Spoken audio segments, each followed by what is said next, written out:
Hello po, no, Bong Danog, principal po ng Caloocan High School. Nalalapit na naman yung enrollment natin sa public. Ngayon, tinatanong ng mga parents, no? Ano bang requirement sa public school? Alam nyo, merong DepEd memo, no? Tungkol sa conduct ng enrollment na dapat sinusunod din ng mga paaralan natin, pero alam na alam nila ito, no? Yung lahat ng mga estudyante natin na papasok ng kinder, diba, o grade 1, o grade 7, or yung mga transfer in, yung mga transfer in na ibang province pupunta ng Manila, diba, o yung Manila pupunta ng province. Ganun, So ganyan yung mga mag-i-enroll sa paaralan. Ngayon, ang tanong ng mga magulang, no? Sa atin, tinatanong, Sir Bong, ano po ba yung mga requirements sa enrollment? Kailangan po ba ng report card? Kailangan po ba ng birth certificate? Kailangan po ba ng Form 137? Ano po ba ang mga requirements? Kasi minsan, nag-i-enroll po kami. Ang gusto po ng school ay meron na kagad kaming PSA na birth certificate, no? Alam niyo ang sinasabi sa division memo, only card will do, no? Card lang, report card lang ang ipipresent nyo upon enrollment. Ang sinasabi doon, wala pa munang hahanapin na other documents. Hindi pa kayo hahanapan ng school ng Form 137, of course. At hindi rin dapat kayo hanapan ng school ng birth certificate na PSA or PSC. Walang ibang hahanapin sa enrollment kundi yung report card lang. Yung only report card. Paano po, Sir Bong, kung hindi pa po available yung report card? Pwede po ba kaming mag-enroll? Ang sabi sa DepEd memo, pwede kayong mag-enroll. Hindi kayo pwedeng i-deny ng public school. Basta mag-i-enroll kayo sa public. Sa private, iba. Iba yung kanilang guidelines. Diba? Kaya yung mag-i-enroll sa public school, ito yung sinasabi ni Sir Bong. Okay? So, alam na alam yan ng mga public school na nasa DepEd memo na kahit walang card, ay pwedeng mag-enroll. To follow na lang. Pwedeng temporary yung magiging enrollment ng bata kung wala siyang credential. Okay? At magiging regular yung kanyang enrollment, officially enrolled, kung maipipresent niya yung kanilang document na hinahanap. Particular yung Form 137. Okay? So ngayon, papaano yung mga may utang sa private school? Diba?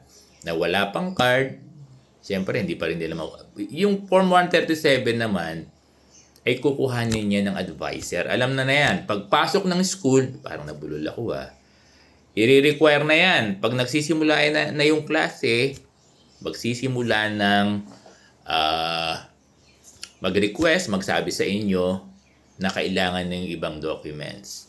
Pero yung Form 137, hindi problema ng parent yan kasi school to school na. Basta na-enroll kayo ng school, yung mga school na ang kukuha ng inyong Form 137 kung saan kayo school nang galing. Ganun yun. Kaya lang, yung may mga utang sa private school, hindi natin makukuha kung may utang pa kayo, kung may balanse pa kayo. Diba? Hindi natin makukuha yung Form 137 nyo. Ngayon, kung hindi makukuha, mananatili kayong temporary, yung enrollment nyo ay magiging ng inyong anak ay mano-note o makakategorize na temporary. Hindi siya magiging enrolled officially kasi wala pa yung Form 137. Pero again, back to enrollment. Pwede bang walang card? Pwede. Bakit po naghahanap na ng birth certificate upon enrollment? Ang sabi sa DepEd memo, hindi pa dapat maghahanap ng birth certificate or other credentials other than report card upon enrollment sa public school. Kaya yung mga teachers natin sa public school, yung mga enrollees natin, enrollees, yung mga enrolling teachers natin, hindi pa dapat naghahanap ng other document rather than the report card. Dapat yun lang muna ang hanapin. Pero again, dear teachers, and dear parents, kahit walang card, ay pwedeng enroll yung ating mga estudyante na gustong mag-aral sa ating paaralan. Ganun yun. So, paulit-ulit, Sir Bong, no? Alam nyo, dapat maganda niyan, i-welcome muna lahat, di ba? I-welcome muna lahat. Huwag muna tayong mahigpit. Kasi, naman yan kapag nagsisimula na yung ating klase, diyan na nanghihingi ng document. Di ba? Katulad niyan. Meron ba kayong PSA na birth certificate? Ngayon, kung makaka-present yung parent, ibigay sa advisor. Pero kung hindi makakapag-present, dahil may bayad din, mahal din yung pag-travel, pagkuha, kung online man, mahal din,